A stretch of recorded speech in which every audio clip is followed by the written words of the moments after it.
সকলে অন্তরস্থল থেকে জোরে সোরে শুকর আদায় করি, সকলেই বলি আলহামদুলিল্লাহ। আজকের এই মাহফিল হয়েছে বড়াপাড়া বাজারে। আপনারা যারা ওয়াজ শুনতে আসলেন, আমি আপনাদের কাছে সর্বপ্রথম প্রশ্ন করি, আপনারা এই মাহফিলে আসতে পারছেন, বসতে পারছেন? হযরত উলামায়ে কেরামদের জবান থেকে গুরুত্বপূর্ণ আলোচনা শুনতেছেন, শুনবেন, এতে কি আপনারা খুশি না বেজার? জোরে বলেন, খুশি না বেজার?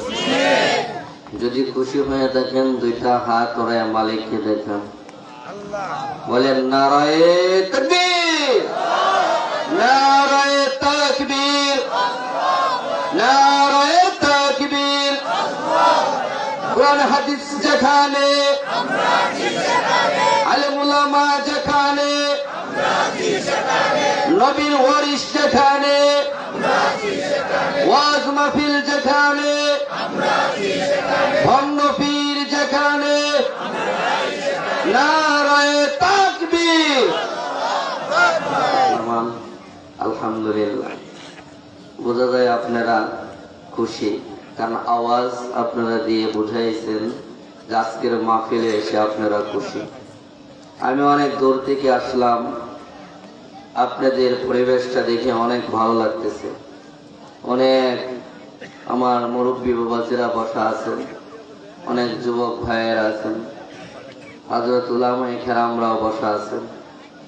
লম্বা কোনো আলোচনা নয়, সংক্ষিপ্ত আকারে আমি কিছু আলোচনা করব। কোরআনুল কারীমে 30 পারা কোরআনের ভিতর থেকে অসংখ্য অগণিত হাদিস থেকে 6666 আয়াত থেকে আমি একখানা আয়াতের বিশেষ অংশ আপনাদের সামনে তেলাওয়াত করেছি। নবীর অসংখ্য অগণিত হাদিস থেকে একখানা হাদিস আপনাদের সামনে পাঠ করেছি।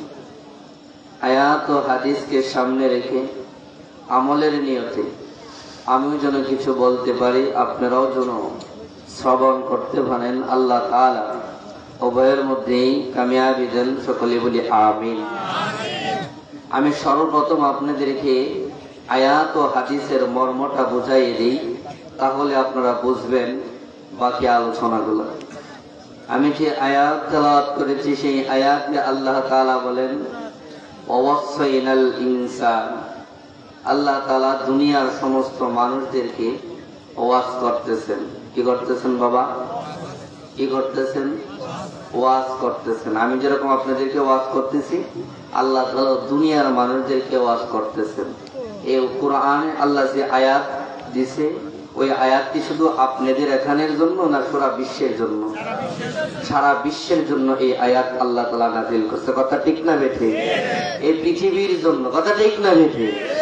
এই আয়াতে আল্লাহ তাআলা বলে ওয়াসাইনাল ইনসান, আমি আল্লাহ তোমাদেরকে আদেশ করতেছি, নির্দেশ দিতেছি। কার কথা? আল্লাহর কথা। বিওয়ালিদাইহি ইহসানা, মা বাবার প্রতি তুমি সত্য ব্যবহার করো, ভালো ব্যবহার করো। এই ওয়াজটা কি করেছেন? জোরে বলেন, জোরে বলেন, আরো জোরে বলেন। আমাদের রব কে? রব কে? আরো জোরে, রব কে? আমাদের রব বলেন। কবরে যাওয়ার পরে রবের পরিচয় দিতে হবে কিনা? জোরে বলেন। প্রথম প্রশ্ন কি হবে? তোমার রব্বুকা, তোমার রব কে? কথা বলেন ঠিক না বেঠিক? আমরা যখন নামাজের মধ্যে দাঁড়াই, সূরা ফাতিহার শুরুতে আমরা কি পড়ি? আলহামদুলিল্লাহি রাব্বিল আলামিন। কথা ঠিক না বেঠিক? আলহামদুলিল্লাহি রাব্বিল আলামিন। রবের নাম আছে কি নাই? জোরে বলেন। এরপরে যখন আপনি আমি যখন রুকুতে যাই, কি বলি? সুবহানা রাব্বিয়াল আযীম। কথা ঠিক না বেঠিক? রবের নাম আছে না নাই? আবার সাজদা থেকে এবার যখন দাঁড়ান কি বলেন? রব্বানা লাকাল হামদ, রব্বানা লাকাল হামদ। বলি কিনা? কার নাম আসছে? যারা বলেন রবের নাম। কার নাম? এবার আমি আবার কোথায় গেলাম?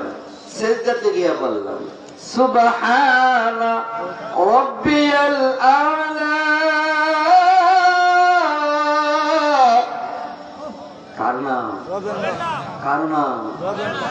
এখন অনেকেই প্রশ্ন করে, হুজুর কবরে যাওয়ার পরে আপনারা যখন মার রব্বুকা, তোমার রবকে, আমার রব আল্লাহ, আমার দিনকা, তোমার দিন কি, এগুলো তো শিখে তারপরে কবরে যাব, মন করে নাকি প্রশ্ন করবো, গেট গেট করে উত্তর দিই। কথা বলেন একই বাটপার না ভালো?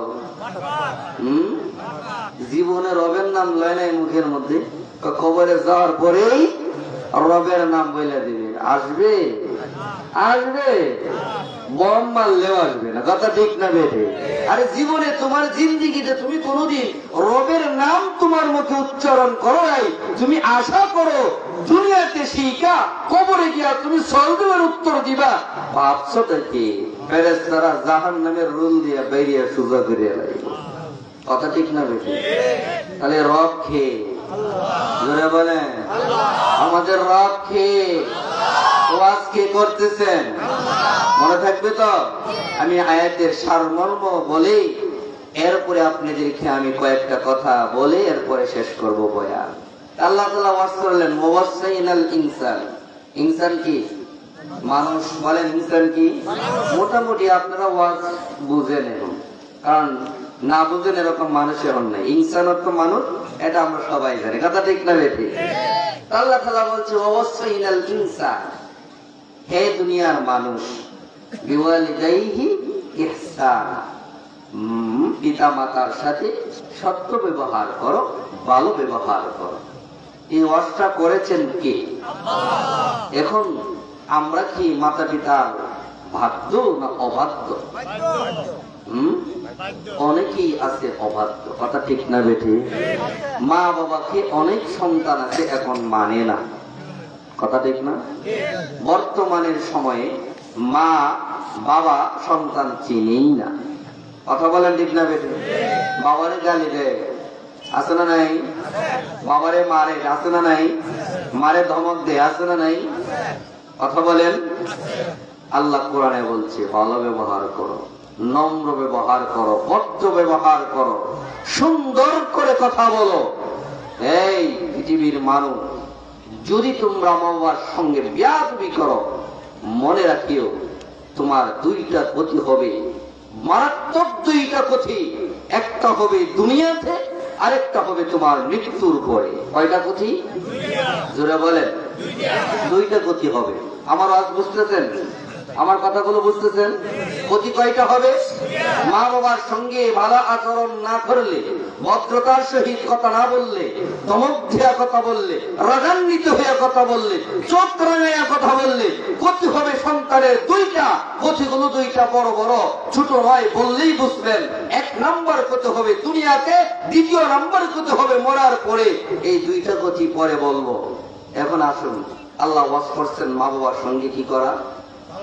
ভালো ব্যবহার করা। কি ব্যবহার করা? ভালো ব্যবহার করা। বর্তমান আমাদের সমাজের সন্তানেরা মা আর বাবার সঙ্গে ভালো আচরণ তো দূরের কথা, কুকুরের মতো স্বভাব দিয়ে কথা বলে। কথা বলেন ঠিক না বেঠি? এই আল্লাহ তাআলা কুরআনুল কারীমের মধ্যে বিভিন্ন আয়াতে আল্লাহর হকের কথা যেখানে বলেছেন, সেখানে মা বাবার হকের কথা আল্লাহ বলছেন। আল্লাহ অন্য আয়াতে বলেন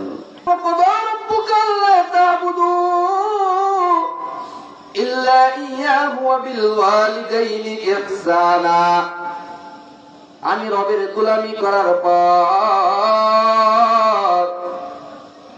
এরপর যে গোলামি করবা তোমার মা তোমার বাবার, ডাকার আদেশ। জোরে বলেন আল্লাহ তাআলা বলেন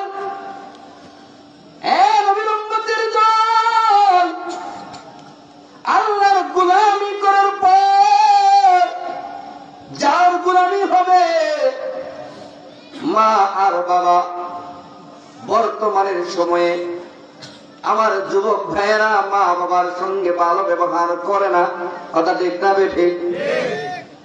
ওরে যুবক, আজকে ওয়াজ শুনে যা, যার মা বাবা দুনিয়ার বাড়িতে বেঁচে আছে তোর ভাগ্য ভালো রে। এখান থেকে যদি তওবা করে, যদি চোখের পানি ছেড়ে তওবা করে গিয়া যদি মার পা ধইরা বাবার পা ধইরা ক্ষমা চাইতে পারো যুবক, খোদার কসম দুনিয়াতেও শান্তি পাইবে, মরার পরেও আখিরাতেও শান্তি পাইবে, কথা ঠিক না বেঠে? মা বাবাকে কষ্ট দিবে রে সন্তান, দুনিয়াতেও অসম্মানী হইবি, মরার পরেও অসম্মানী হইবি। দুনিয়াতেও তোর ক্ষতি হইবে, মরার পরেও তোর ক্ষতি হইবে। ওরে যুবক, এখানে কত মা হারা সন্তান বসে আছে, তাকায়া দেখ কত বৃদ্ধ বাবারা আমার মা হারাইছে, বাবা হারাইছে, আসুন না? অনেকের মা নাই।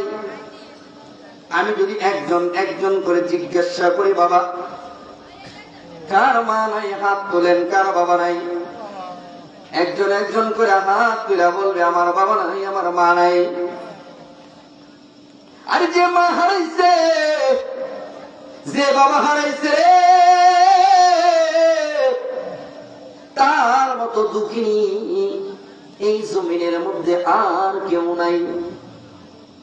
জিজ্ঞাসা কইরা দেখ মা ডাকটা কত মধুর, না থাকলে বোঝা যায় সেই মা কত মধুর। যার বাবা নাই সে বুঝে বাবার কদর কত বেশি। আরে গভীর রজনী হয়ে গেছে, সন্তান সভা শেষ করিয়া বাড়িতে যায়, আগেও বাড়িতে যাইতো এখনো যায়। আগে গিয়া দরজায় আওয়াজ দিলে মা ওইটা দরজা খুলতো, আর এখন কত রাত্র হয় বাড়ি যায়, মা দরজাটা আর খুলে না, আছে না নাই বলেন? মা এমনও সময় গেছে সন্তান তোমার জন্য না খাইয়া মা রাত্রভর বসে আছে।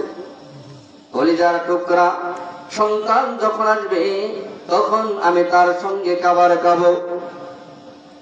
যেই মাকে তুমি কষ্ট দাও, এই যুবক কোন মাকে কষ্ট দাও, বুঝে শুনে কষ্ট দিও। মাকে যদি কষ্ট দাও আল্লাহর জান্নাত পাইবা না। কারণ পয়গম্বর নবী আরবি বলেন, মা বাবার পায়ের নিচে সন্তানের বেহেশত। যদি কোন সন্তান মা বাবা টাকা সত্ত্বেও জান্নাত ক্রয় করতে পারলো না, রাসূল বলেন একবার নয়, দুইবার নয়, তিনবার বলেছেন, যে সন্তান মা বাবা থাকার পরেও সে জান্নাতটা ক্রয় করতে পারলো না, সে জাহান্নামী, সে জাহান্নামী, সে জাহান্নামী। বলেন নাউজুবিল্লাহ। যেই সন্তানটা মা বাবা থাকার পরেও জান্নাত ক্রয় করতে পারলো না, পয়গম্বর আরবি বলেন সন্তানে জান্নাত হইল মা বাবার পায়ের নিচে। এই কথা কি মিথ্যা? যারা বলেন পয়গম্বর নবী আরবি ৬৩ বছর জিন্দেগিতে যা বলেছেন একটা কথাও মিথ্যা বলেন নাই, কথা ঠিক না বেঠে? তাও হইলে এই কথাটাও সত্য, যারা বলেন ঠিক না বেঠে? পয়গম্বর নবী আরবি বলেন যে সন্তান জান্নাত ক্রয় করতে পারলো না দুনিয়াতে থাকিয়া, আমি নবীর সুপারিশ তোর কপালে জুটবে না, কিন্তু বইলা দিলাম। কারণ আল্লাহর হুকুমের পরে মার উপর বাবার উপরে হুকুম, আল্লাহর হুকুমের পরে হইল মা বাবার হুকুম। সেই মা বাবাকে কষ্ট দিবা আমি পয়গম্বর শাফায়াত করব না। আল্লাহর নবীর সাহাবী আসছে, ওগো পয়গম্বর আমাকে আপনি যুদ্ধের ময়দানে নিয়ে যান। পয়গম্বর নবী বলেন, তোমার মা বাবার কাছ থেকে বিদায় নিছ? কয় নিছি। তোমার মা বাবা কি বলছে? কয় বিদায় দিছি, কিন্তু কান্না করতেছে। পয়গম্বর নবী বলেন, যাও ও আমার সাহাবী, তাড়াতাড়ি যাও, যুদ্ধে যেতে হবে না, মার খেদমত করো, বাবার খেদমত করো। যুদ্ধে গিয়া তুমি যে সব পাইতা, মা বাবার খেদমত করে তার চেয়েও বেশি সব তোমার হবে। ওই নবীর উম্মতের দল, ও যুবক, এই মায়ের কথা আমার পয়গম্বর নবী অসংখ্য হাদিস এনেছেন। যে পয়গম্বর নবী মা দাঁড়াইছে 6 বছর বয়সে, বাবা দাঁড়াইছে 6 মাস গর্ভে। আমার পয়গম্বর নবী মা বাবার প্রতি এত দরদ ছিল, যখন 6 বছর বয়স আমার পয়গম্বর, আপনার পয়গম্বর নবী মার কাছে বলতেছে, আম্মা জান, আমার বাবা কই? খেলার শেষে সব ছেলেদের বাবা আসে, বাবা ঈশা খাদের মধ্যে নিয়ে বাড়ি যায়। মাগো, সন্ধ্যা হয়ে যায়, আমি বাবার অপেক্ষায় থেকে আমার বাবা কই? মা বলে, মা মেনে রাখতে বলে, বাবা মুহাম্মদ, তোমার বাবা দুনিয়াতে নাই, তোমার বাবা তোমাকে গর্বে রেখে ইন্তেকাল করছে।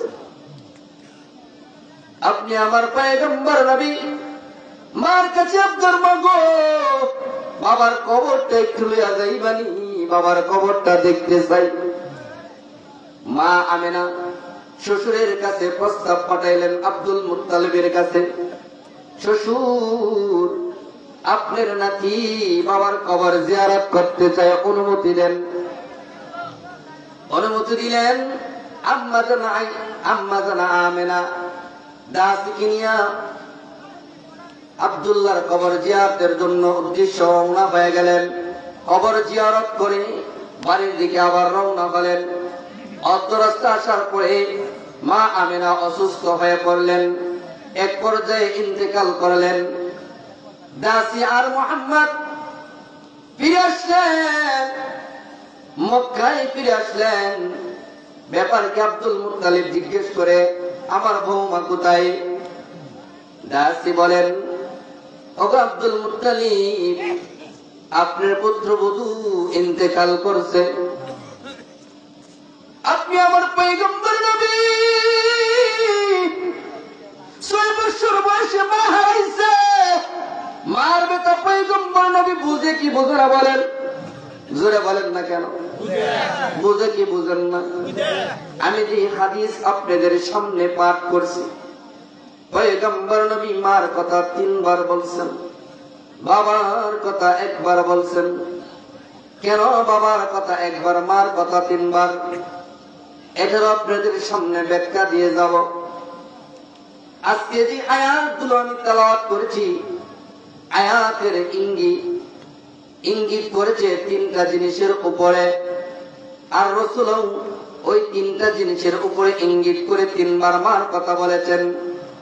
রাসূল বলেছেন, ক্বালান নবী সাল্লাল্লাহু আলাইহি ওয়াসাল্লাম, সুম্মা উম্মাকা সুম্মা উম্মাকা সুম্মা উম্মাকা সুম্মা আবাকা সুম্মা ফাআদনাকা ফাআদনা।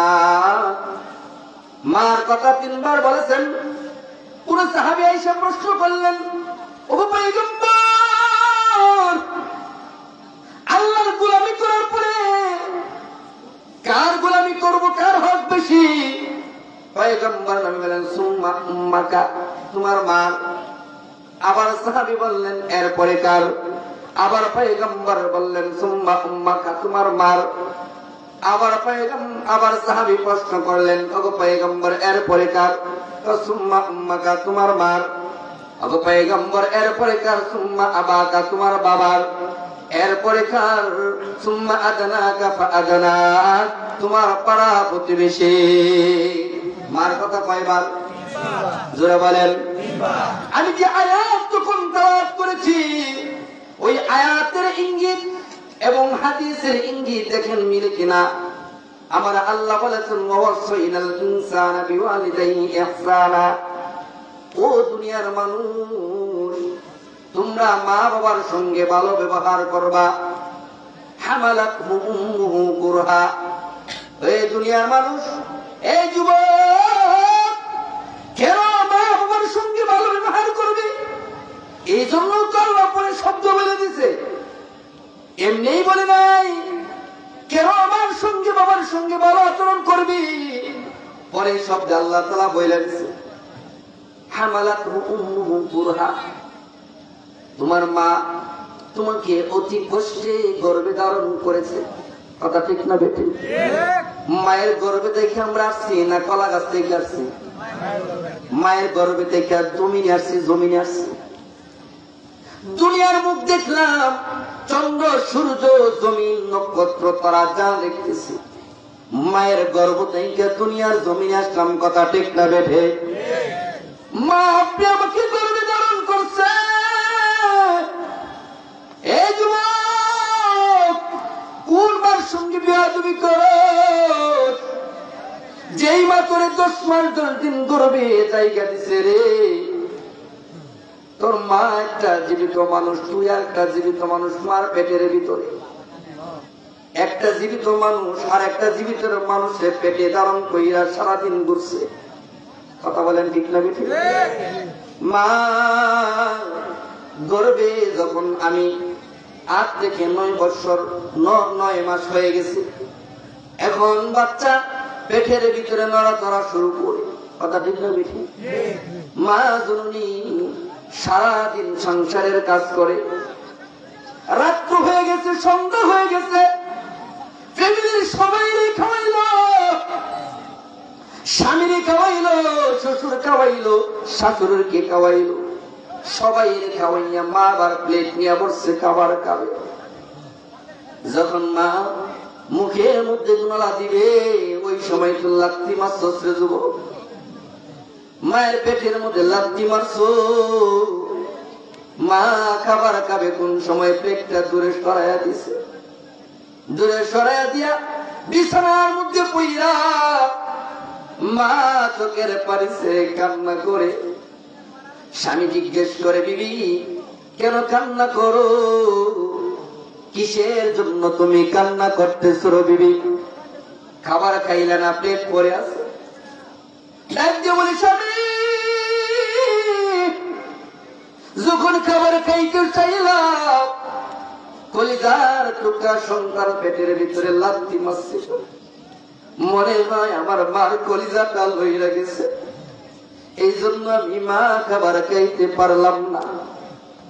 এই যুবক, শুধু তাই কিরে, আমি নিজে দেখছি আমার বিবি সাহেবার যখন প্রথম সন্তান আসলো, যখন 7 থেকে 8 মাস 9 মাস হয়ে গেছে, আমি একদিন পাশে শোয়া, শীতের দিন, বিবি সাহেবা ওইটা বসে আছে। আমি হঠাৎ করে ঘুম ভেঙে গেছে, দেখলাম বসে আছে। আমি বললাম, বিবি কেন বসে আছো? ব্যাপারটা কি, ঘুমাও নাই? বিবি সাহেবা ডাকতে বলে, স্বামী গো, কেমনে ঘুমায়?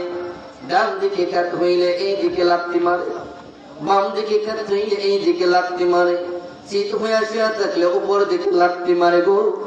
ও স্বামী, শুইতে পারি না, সহ্য হয় না, এই জন্য বসে আছে। একদিন নয়, 2 দিন ধরে যুবক, তোর আমার মা এইভাবে 10 মাস 10 দিন রাত্র হইলে ঘুমাইতে পারে নাই। প্রতিদিন রাত্র তোর মাস বৈশা বৈশা রাত্র কাটায় দিছে। এরপরেও কোনদিন অসন্তুষ্ট হয় না, রাগ করে নাই। এরপরেও মনের মধ্যে আনন্দ, আমার কলিজার টুকরা দুনিয়ার বাড়ি আসবে। বলে ঠিক না বেঠে? তাই না রে যুবক? এই তো বললাম, একটা মা তোরে গর্বে রাখছে, গর্বে রাখছে। গর্বের ঋণ কোনদিন পরিশোধ তোমারে গর্বে নিয়ে যে কষ্ট করছে, এই কষ্টের বিনিময় তুমি কোনদিন দিতে পারবা না, কথা ঠিক না বেঠে? এই জন্য আল্লাহ তাআলা বলেন ওয়াসাইনাল ইনসানা বিওয়ালিদাইহি ইহসানা হামালাতহু উম্মুহু কুরহা, তোমার মা অতি কষ্টে তোমাকে গর্ভে ধারণ করেছে। ওয়াদাআতুহু কুরহা, এরপরে শব্দে আল্লাহ তাআলা বলেন ওয়াদাআতুহু কুরহা, তোমার মা তোমাকে অতি কষ্টে প্রসব করেছে, বলো ঠিক না বেঠে? ওই যুবক কেমনে বুঝায় একটা প্রসবের ব্যথার যন্ত্রণা এত কঠিন? আমার যে মার আওয়াজ শুনতেছে, গিয়া দেখ অনেক তোমার চোখের মধ্যে পানি এসে গেছে। মার কাছে জিজ্ঞেস কর, মা যখন আমি জন্মগ্রহণ করছিলাম, প্রসব হয়েছিলাম, তোমার কেমন কষ্ট হয়েছিল রে? মা ডাকতে বলবে, সন্তান যখন তুমি দুনিয়াতে আসবা, আমার পেটে ব্যথা শুরু হয়েছে, মনে হয়েছে এক একটা ব্যথা আমার জীবন শেষ হয়ে যাইতেছে। তুমি যখন দুনিয়াতে আসবা, প্রসব ব্যথা শুরু হয়ে গেছে। অনেক সময় দেখবেন অনেক মা ডেলিভারি রুমে যাওয়ার আগে স্বামীরে ডাকে, কথা ঠিক না? স্বামীরে ডাকে বলে, স্বামী আসেন একটু আপনার সঙ্গে একটু মোলাকাত করে একটু কথা বলে। স্বামীরে আলাদা একটা কামরায় নিয়ে যায়, রুমের ভিতরে ঢুকাইয়া মা দেখবেন স্বামীর পা দুইটা ধরছে, ধরে বলে, স্বামী অনেক দিন ঘর সংসার করছি গো স্বামী, আজকে আমি ডেলিভারি রুমে যাইতেছি। এমনও হইতে পারে এই ডেলিভারির অবস্থায় আমার মৃত্যু হইতে পারে, কারণ অনেক মা বাচ্চা প্রসব করতে মৃত্যুবরণ করে, ঠিক না বেঠে? ওরে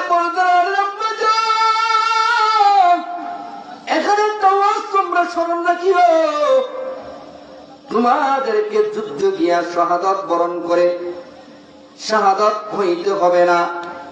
পয়গম্বর নবী আরাবী বলেন, যদি কোনো মা সন্তান প্রসব করতে গিয়া ইন্তেকাল করে, আল্লাহ তাআলা তার শহীদি দরজা দিয়া জান্নাতের ভিতরে ঢুকায় দিবে। অনেক মা দেখবেন ডেলিভারি করতে গিয়া সন্তান মারা যায়, কথা ঠিক না বেঠে? এবার বিবি স্বামীর পায়ে ধইরা বলে, স্বামী মা কইরা দিয়েন গো, যদি আমি মইরা যাই আপনি আমার উপরে কোনো দাবি রাখবেন না। স্বামী চোখের পানি ছেড়ে বলে, বিবি রে তোমার উপরে আমার কোনো দাবি নাই, তুমি আমার উপরে কোনো দাবি রাখো না।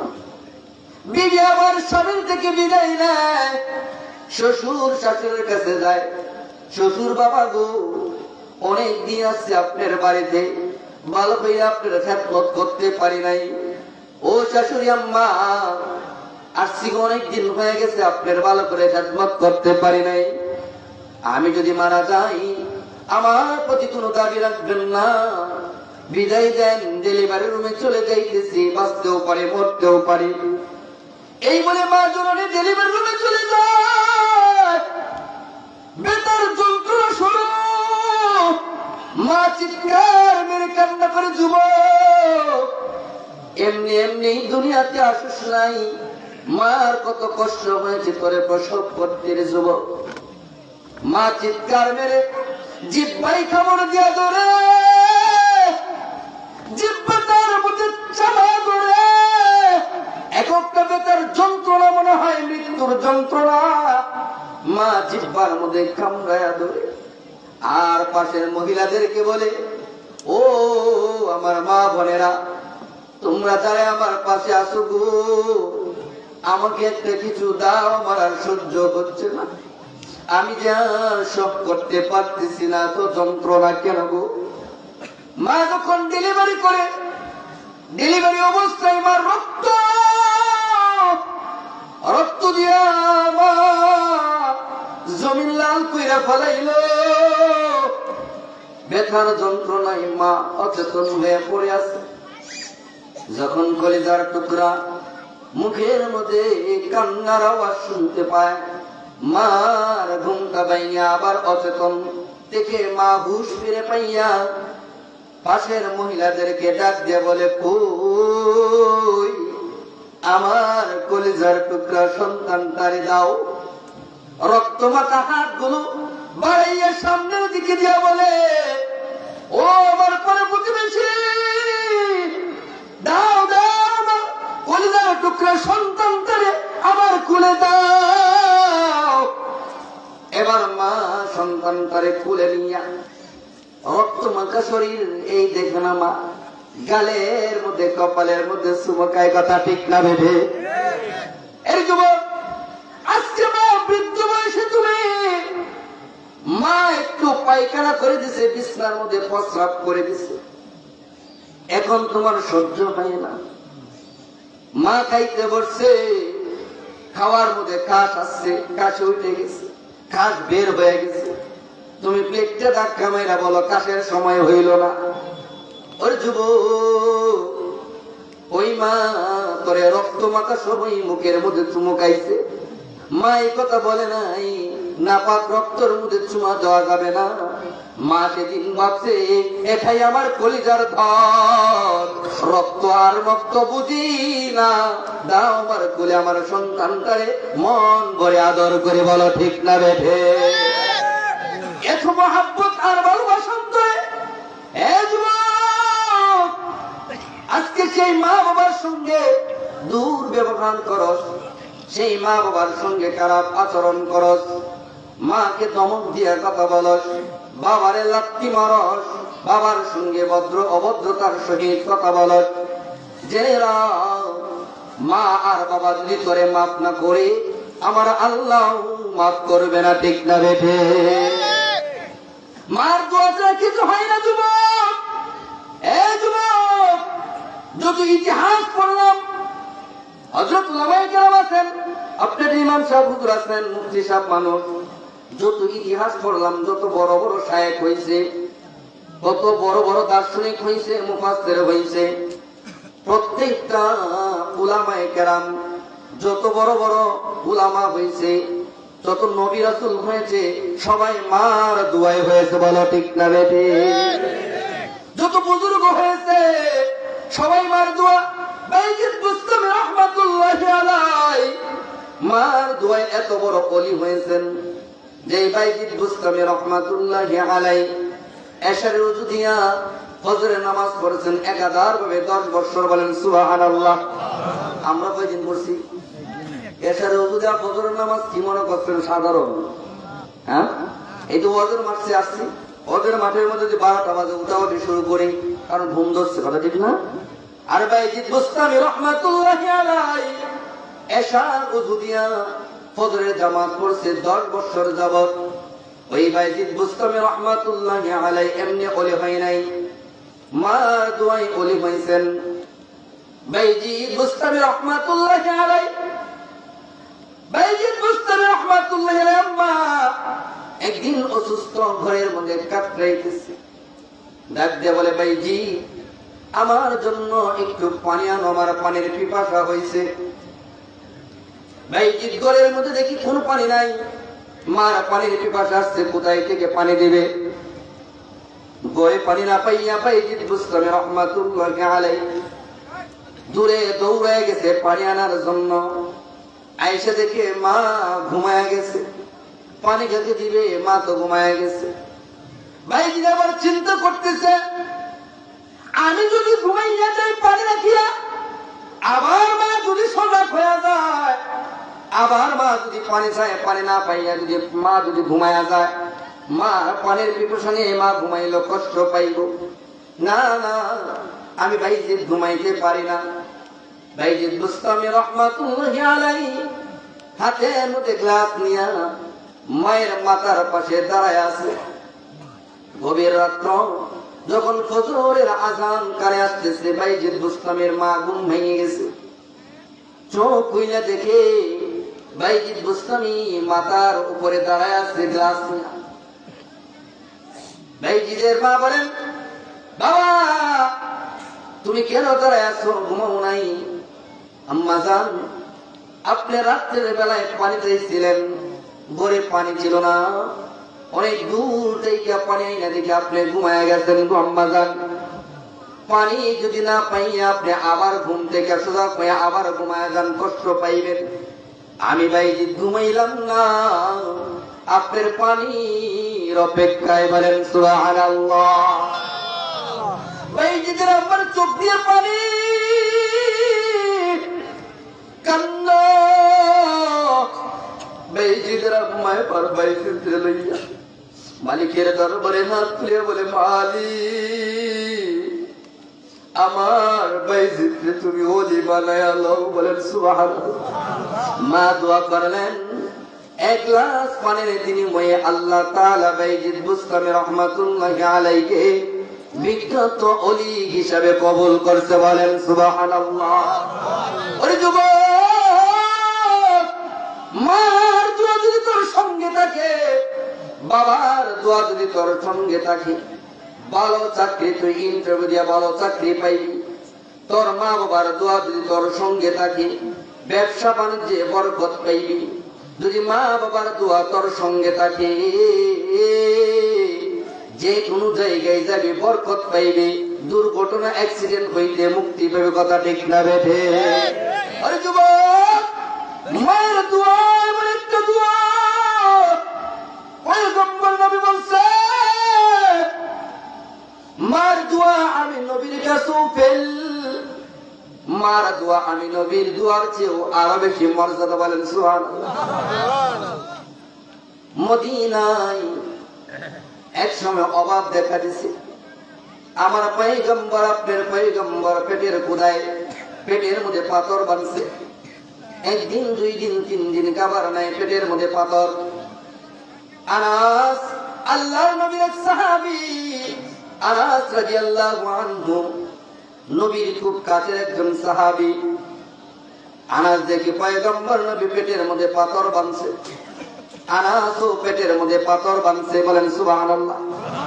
আনাসের আম্মা বলে, আনাস, আমার ঘরে তো খাবারের কোনো অভাব নাই, কেন পেটের মধ্যে পাথর বানছো? আনাস কোনো কথা বলে না, এক কথায় উত্তর দেয়, আমার নবী খায় না, আমি আনাসও খাই না। আমার নবী খায় না, আমি আনাসও খাই না। এবার আনাস আম্মা বুঝতে বাকি নাই, আমার পয়গম্বর নবী মনে হয় না খায় আছে।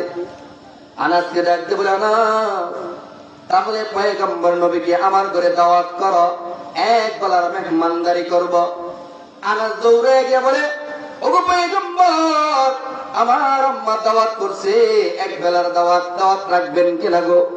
পয়গম্বর নবী বলেন, আনাস, তোমার মা দাওয়াত করছে, আমি পয়গম্বর তোমার মার দাওয়াত গ্রহণ করলাম, কবুল করলাম। আনাস দৌড়ে যায়, আম্মা, পয়গম্বর নবী, পয়গম্বর নবী দাওয়াত গ্রহণ করছে, খাবার রেডি করেন। এবার খাবার রেডি হয়ে গেছে, পয়গম্বর তার চিপ নিলেন আনাসের ঘরে। যখন খাবার শুরু করবে আমার আপনার নবী পয়গম্বর, এমন সময় আনাসের আম্মা ঘরের ভিতরে থেকে পর্দার আড়াল থেকে ডাক দিয়া বলতেছে, গো পয়গম্বর, আমার আনাসের জন্য আপনার বরকতি হাত ধরে একটু দোয়া করে দেন, কারণ আমার আনাস গরিব, আমার আনাসে আল্লাহ যেন ধনী বানায়, একটু দোয়া করেন আপনার বরকতি হাত দিয়া। পয়গম্বর নবী ডাক দিয়ে বলেন, আম্মা, আজকের দোয়াটা আমি নয়, আজকের দোয়া তুমি করবা। আমি পয়গম্বর তোমার দোয়ার সঙ্গে হাত উঠাইয়া আমিন আমিন বলেন সুবহানাল্লাহ। ভালো করে যুবক লক্ষ্য কর, মা বাবার দাম কত বেশি। এবার আনাসের আম্মা হাত তুলে আল্লাহর কাছে দোয়া করে, আল্লাহ, আমার আনাসরে তুমি ধনী বানায়া দাও। পয়গম্বর নবী বলেন আমিন। আবার আনাসের আম্মা বলে, আল্লাহ, আমার আনাসকে ধনী বানায়া দাও। পয়গম্বর নবী বলেন আমিন। এবার আনাসের আম্মা আবার বলে, আল্লাহ, আমার আনাসকে ধনী বানায়া দাও। পয়গম্বর বলে আমিন। কিতাবের মধ্যে লেখেন এই যে আনাসের আম্মা দোয়া করলেন আর পয়গম্বর আমিন আমিন বললেন, এই আনাসের আম্মার দোয়ার বদৌলতে অন্য খেজুরের বাগানে অন্য সাহাবীরা খেজুর বিক্রি করে, যদি 2 বার আনাসের বাগান থেকে খেজুর বিক্রি হয় 3 বার। এত বরকত কার দোয়া? জোরে বলো কার দোয়া? মার দোয়া। এই যুবক, মার দোয়া ছাড়া কোনদিন ভালো রেজাল্ট করতে পারবি না। মার দোয়া ছাড়া ভালো পরীক্ষা উত্তীর্ণ হইতে পারবি না। এই জন্য পায়ে ধরে বলেছেন, মায়ের দোয়া নিবি, মায়ের দোয়া নিয়ে সব সময় চলবি। বলতেছিলাম সম্মানিত হাজিরিন ও নবীর উম্মতের দল, আল্লাহ তাআলা আমি যে আয়াত তেলাওয়াত করেছি 3টা দিক বলেছেন। 1 নম্বর হলো ও দুআতুহু কুরহা, অতি কষ্টে প্রসব করেছে। শুধু প্রসবই করে নাই, ওয়া হামলুহু ওয়া ফিসালুহু 30 শাহরা। এরপরে আল্লাহ তাআলা বলেন তোমার মায়ে তোমাকে দুধ পান করাইছে কতদিন জানো? তোমার মা তোমাকে গর্ভে এবং দুধ চালাইতে 30 মাস সময় লেগেছে। বলেন গো বাবা, দুধ পান করানো কি একটা সহজ বিষয়? যারা বলেন সহজ বিষয় না। আমার বাবা যারা এখানে আছেন, যারা সন্তান লালন পালন করছেন, তারা জানেন গভীর রাত্র হয়ে গেছে, গভীর রাত্র, সবাই ঘুমিয়ে গেছে, বাবাও ঘুমিয়ে গেছে, মাও ঘুমাইছে। এই যুবক, আল্লাহ তোমারে কণ্ঠ দেয় নাই, সেদিন কথা বলার সুযোগ দেয় নাই, শুধু একটা কণ্ঠ দিছিল, কান্নার একটা আওয়াজ ছিল। বলেন ঠিক না বেটে? তুমি গভীর রাত্রি, সবাই ঘুমায়, মাও ঘুমাইতেছে, তুমি যখন একটু কান্না করে দিছো, তোমার মা সঙ্গে সঙ্গে ঘুম ভাঙিয়ে গেছে। ঠিক না বেটে? যেইবার তুমি কান্না করছো, ওইবার তোমার মায়ের ঘুম ভাঙছে। 1 বার বুঝি না, 2 বার বুঝি না, মা যতবার তুমি সন্তান কাঁদছো, ততবার তোমার মা ঘুম ভাঙ্গিয়া তোমার স্তনের মধ্যে দিয়া দুধ খাওয়াইছে। ঠিক না বেঠি? মা দেখছে গভীর রাত্রিতে তুমি প্রস্রাব করে দিছো ওই ঠান্ডার মধ্যে। মা সন্তানের ঠান্ডা লাগবে, তাড়াতাড়ি ঘুম ভেঙে গেছে। ঘুম থেকে ওইটা বিজা নেকড়াটা সরাই আবার শুকনো নেকড়া দিচ্ছে। কথা ঠিক না বেঠি? জোরে বলেন ঠিক না বেঠি? এরকম করে কি করে না? নাইলে মিয়া ঠান্ডা লাগিয়া নিমুনিয়া কোন দিন মরে যাইতাম। কথা ঠিক না বেঠি? মাই তোমার কত লালন করছে। এই জন্য তাফসীরে কিতাবের মধ্যে মার কথা 3 বার কেন না হয়েছে, মার হকটা বেশি কেন বলা হয়েছে? কারণ মা যে বেশি কষ্ট করেছে। কথা ঠিক না বেটি? সন্তান জন্ম থেকে শুরু করে লালন পালনের দায়িত্ব কার কাছে? মার কাছে।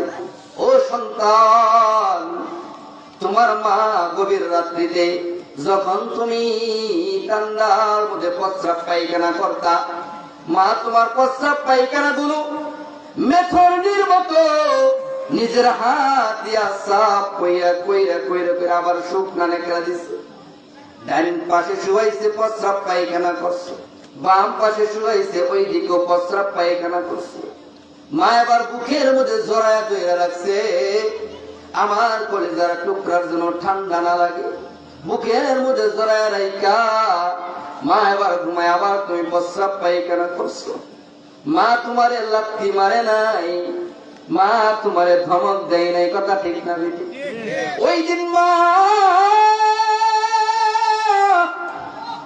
ওই সময়ের মধ্যে তোমারে কপালের মধ্যে চুমু খাইয়া মায়ের কাপড়টারে 2টা-3টা ফরত কইরা বিছাটারে মায়ের পেটের মধ্যে লাগাইয়া, শুকনাটারে তোমার পেটের মধ্যে লাগাইয়া আবার ঘুম পাড়াইছে। এখন তোমার বাবা বৃদ্ধ হইছে, তোমার মা বৃদ্ধ হইছে, বিছানায় প্রস্রাব পায়খানা করে তোমার ভালো লাগে না, তোমার সহ্য হয় না, দুর্গন্ধ লাগে। নাকের মধ্যে তুমি নাকের মধ্যে গামছা বান্ধ, নাকের মধ্যে তুমি টয়লেট দাও, রুমাল দাও। কিন্তু তুমি যখন ছোট ছিলে তোমার মা সেদিন এই চিন্তা করে নাই মেতরনির মতো তোমার প্রস্রাব পায়খানা 2 হাত দিয়া পরিষ্কার করতে, ঠিক না বেটে? আরে যুবক, এইবারে কষ্ট দিবি, সাবধান। ওই মারে যদি কষ্ট দেয় আল্লাহর জান্নাত কেমনি পাইবে বলেন? ওই মারে কষ্ট দিলে জান্নাত কেমনি কপালে জুটবে? কপালে জুটবে না। ওই মার দোয়ার বদলতে আল্লাহর জান্নাতের মেহমান হইছে, বলেন সুবহানাল্লাহ। শুধু মেহমান নয়, নবীর জান্নাতের সাথী হইছে, বলেন সুবহানাল্লাহ। হযরত মূসা পয়গম্বর আল্লাহর কাছে একদিন বলতেছে, আল্লাহ, আমি মূসা মৃত্যুর পর জান্নাতের মধ্যে আমার কে সাথী হবে? দুনিয়া থেকে আমার এমন সাথী আছে? আল্লাহ কয়, মূসা দুনিয়াতেই তোমার জান্নাতের সাথী আছে। আল্লাহ পরিচয় দাও, একটু দেখে আসি।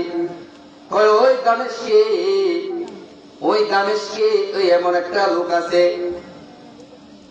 আব্দুল্লাহ বিন মুআদ। আব্দুল্লাহ সে তোমার জান্নাতের সাথী হবে।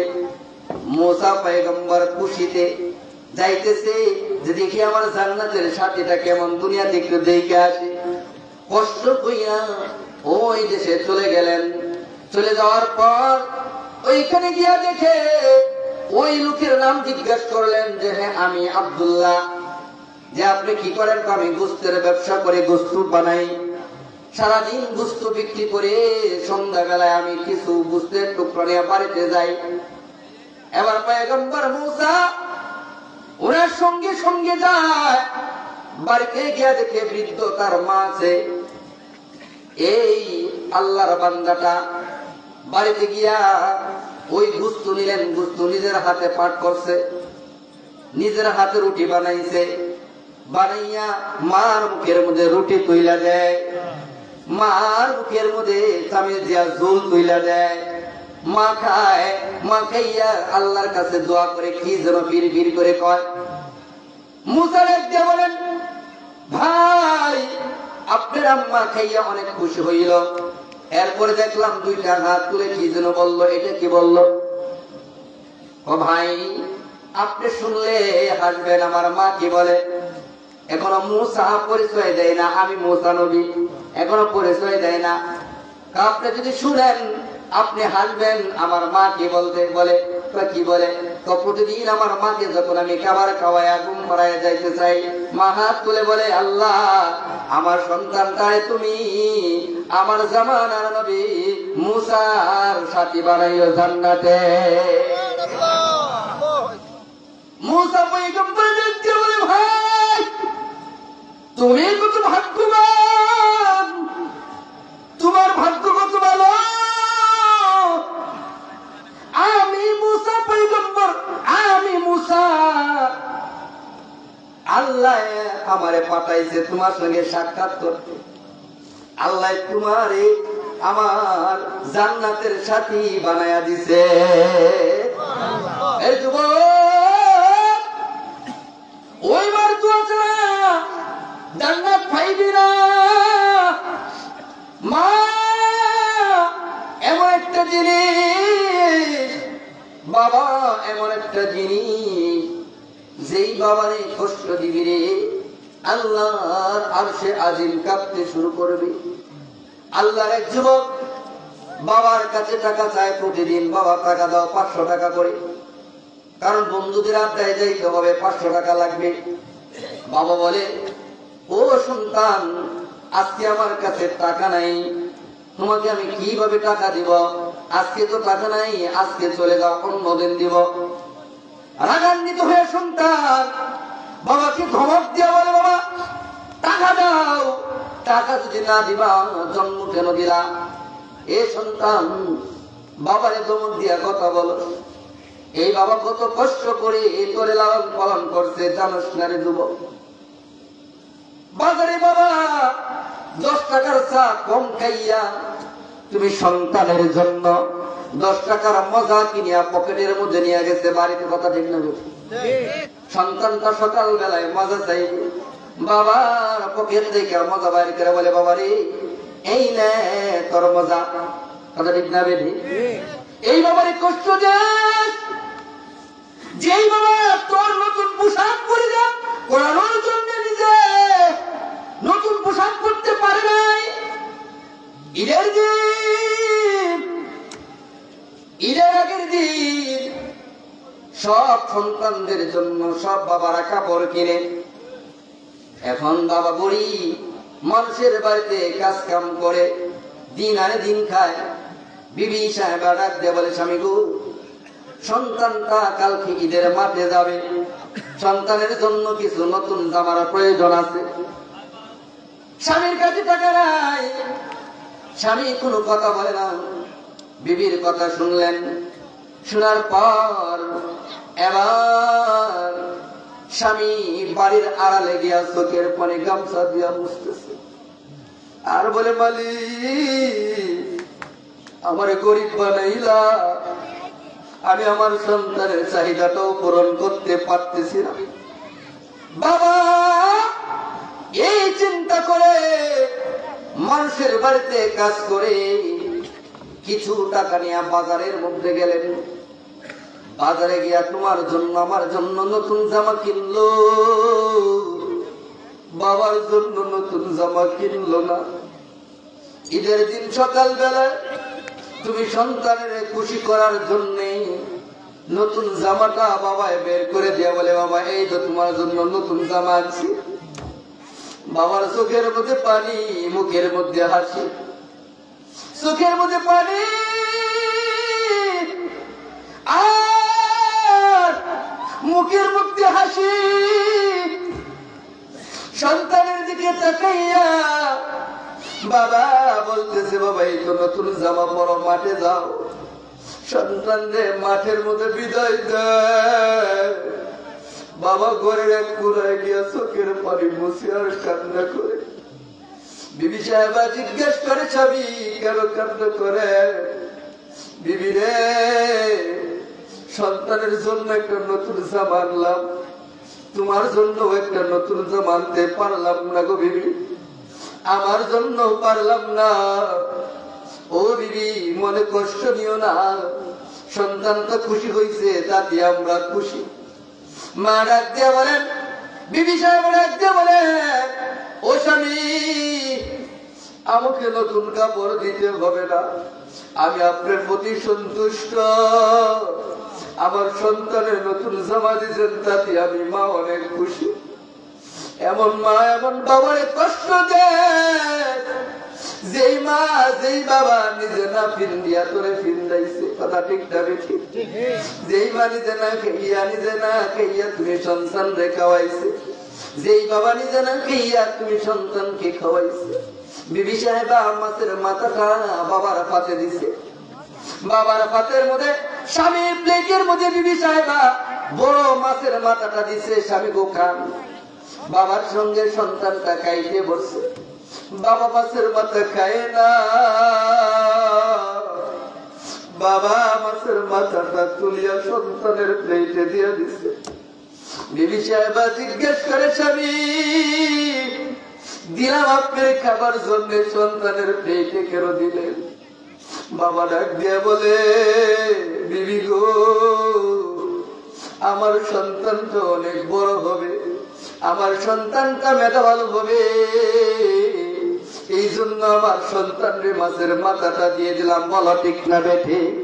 ওই যুবক কেমনে বুঝাই তোদেরকে বল, কোন বাবারই কষ্ট দেয়, কোন মায়ের কষ্ট দেয়?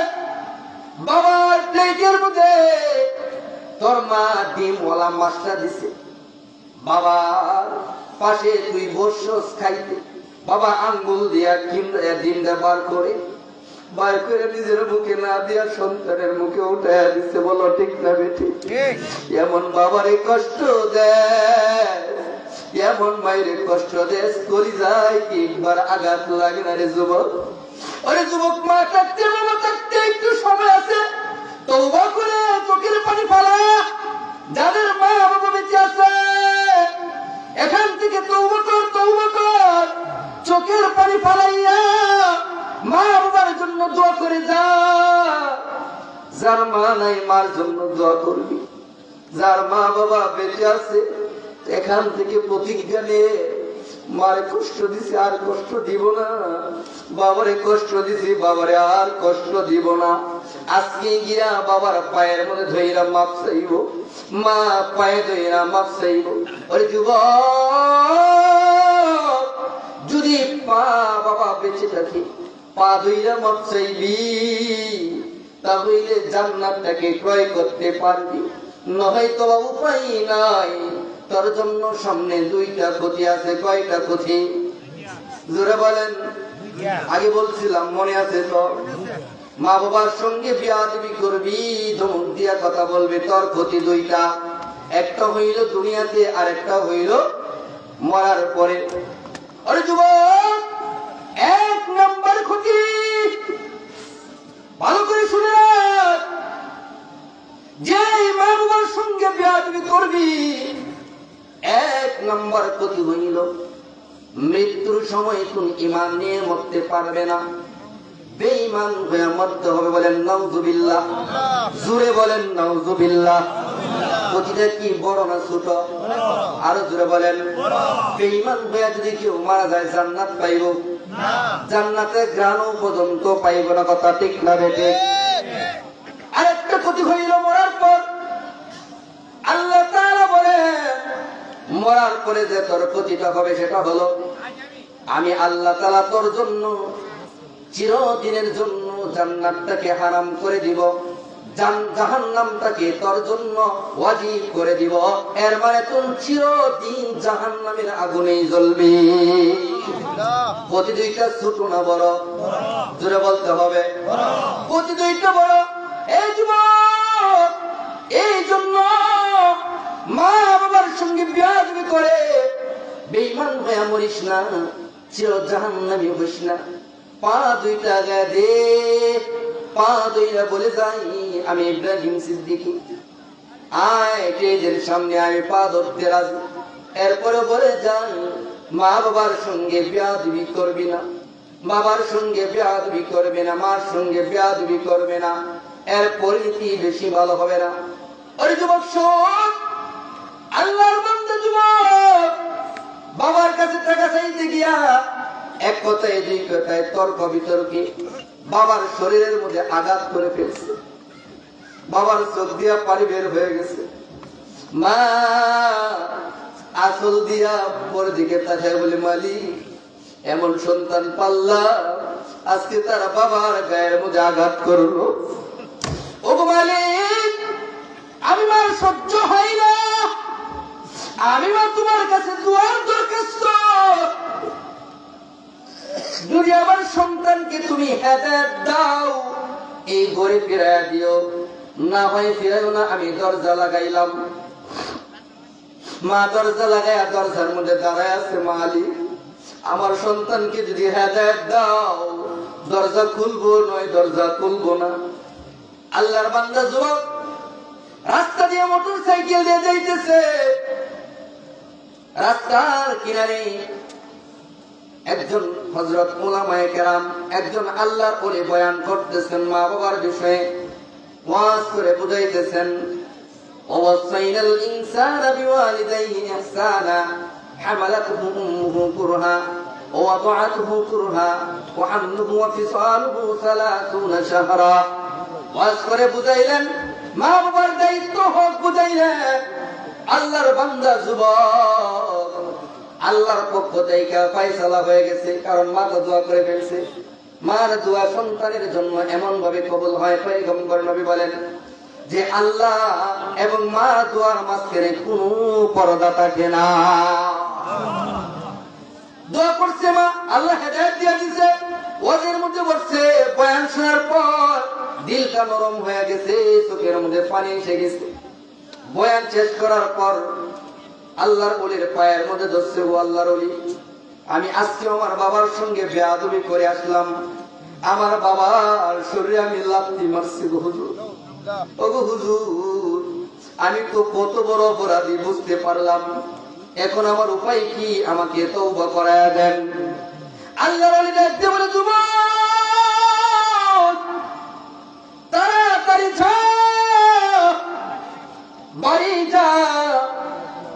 দরজাটা খুলিয়া তাড়াতাড়ি তোর বাবার পায়ে ধইরা পইরা যা। তোর বাবাই যদি তোরে মাফ করে, বুড়ার কসম আল্লাহ তোরে মাফ কইরা দিব। যদি তোর বাবাই তোরে মাফ না করে, আল্লাহ তোকে মাফ করবে না। যুবকটা দৌড়াইয়া বাড়ির দরজায় গিয়ে হাজির হয়েছে। কোন কণ্ঠে গিয়া ডাকতেছে, আম্মা জান দরজাটা খুলেন, আপনার সন্তান আসছে। মা তো দরজার মধ্যে দাঁড়ায় আছে না, দরজা খুলবো না। যদি আমার সন্তানকে আল্লাহ হেদায়েত না দেয়, এই সন্তানের দরকার নাই, দরজা খুলবো না। যাও যাও, ফিরে যাও, দরজা খোলা হবে না। সন্তানটা এবার করুন কণ্ঠে ডাকতে বলে, আম্মা, ওগো আম্মা, আম্মা গো, ওগো মা, 10 মাস 10 দিন গর্ভে ধারণ করছেন গো মা। ওগো মা, অতি কষ্টে আমারে লালন পালন করছে। মা গো, আমার বাবা অনেক কষ্ট করে আমারে মানুষ করছে। আমার বাবা মানুষের বাড়িতে কাজ করে করে আমারে পড়াশোনা করাইছে। আমার বাবা রোদে পুড়িয়া মাথার গাম ফালাইয়া আমার বাবা আমারে মানুষ বানাইছে। বাবা মাগো, বাবার সঙ্গে আচরণ করেছি, ভুল করেছি। ও মা, তোমার সন্তানকে আল্লাহ হেদায়েত দিছে, দরজাটা খুলো গো মা। বাবার পা দুইটা জড়াইয়া ভিতরে কানবো। আমার বাবাই যদি আমার মাফ না করে, আমার মতো জাহান্নামী আল্লাহ আসমানের নিচে জমিনের উপরে আর কেউ নাই। মা দরজাটা খুলো। মা এবার দরজাটা খুলে দিছে। মার পায়ে ধইরা বাবার পায়ে ধইরা বসছে। বাবা গো, ও বাবা, ভুল করছি গো বাবা, আমি সন্তান অপরাধ করছি গো বাবা। তুমি কত কষ্ট করে আমারে মানুষ বানাইলা। তুমি নিজে বালা কাপড় না ফিন্দিয়া আমারে ফিন্দাইলা। তুমি নিজে বালা না খাবার খাইয়া আমি সন্তানের খাওয়াইলা। বাবা গো, আমি জানি না, আগে বুঝি নাই, এখন আমার বুঝ আসছে গো বাবা। আমি ভুল করেছি, অপরাধ করেছি, আমাকে তুমি ক্ষমা করে দাও। তুমি যদি ক্ষমা না করো বাবা, আমার জন্য জাহান্নামটা রেডি হয়ে গেছে। আরে নবীর উম্মতের দল, এই জন্য বলে যায়, এই যুবক, মার সঙ্গে বাবার সঙ্গে খারাপ আচরণ করবি না। কোনদিন মা বাবাকে গালি দিবে না, মার সঙ্গে ভালো ব্যবহার করবেন। রাজি আছেন তো? যার মা নাই এখন বলবেন, হুজুর মা নাই, এই তো মাহফিল থেকে বাড়ি যাবো, মারে তো পাইতাম না। কতবারই গেলাম মাহফিল শেষ করে, দরজার মধ্যে নক করলে সর্বপ্রথম যিনি আওয়াজ দিতেন তিনি আর কেউ নয়, তিনি হলেন মা। ঠিক না বেটে? আজকেও তো বাড়িতে যাব, দরজায় আওয়াজ দেব, মা পাইব না। রাস্তা দিয়া যাবার সময় রাস্তার কিনারে মার কবর পড়বে, বাবার কবর পড়বে। এই সন্তানেরা এখানে যারা আছেন, বৃদ্ধ বাবা, যে যুবক ভাইয়েরা, মা যার নেই, বাবা যার নেই, তোমাদের জন্য আরেকটা বিষয় হইল, তোমরা এখান থেকে বসিয়া শেষ পর্যন্ত থাকিয়া হযরত উলামায়ে কেরামদের জবান থেকে আলোচনা শুনিয়া তাদের সঙ্গে হাত উঠাইয়া দোয়া কইরা যাইবা। আজকে আমার বড় ভাই ঢাকা থেকে আসছে, মুসাফির, মুসাফিরের দোয়া কবুল হয়। উনি দোয়া করবে তোমাদেরকে নিয়া, বাবার জন্য, মার জন্য, যার বাবা নাই, যার মা নাই, বাবার জন্য, মার জন্য এখানে বসে একটি ফোঁটা চোখের পানি যদি ফেলতে পারো, খোদার কসম তোমার মা, তোমার বাবার কবরের আযাব আমার আল্লাহ বন্ধ করে দিবে। রাজি আছি তো? ইনশাআল্লাহ, ইনশাআল্লাহ। এটা হাত তুলে দেখেন তো কে কে আছেন ইনশাআল্লাহ। নারে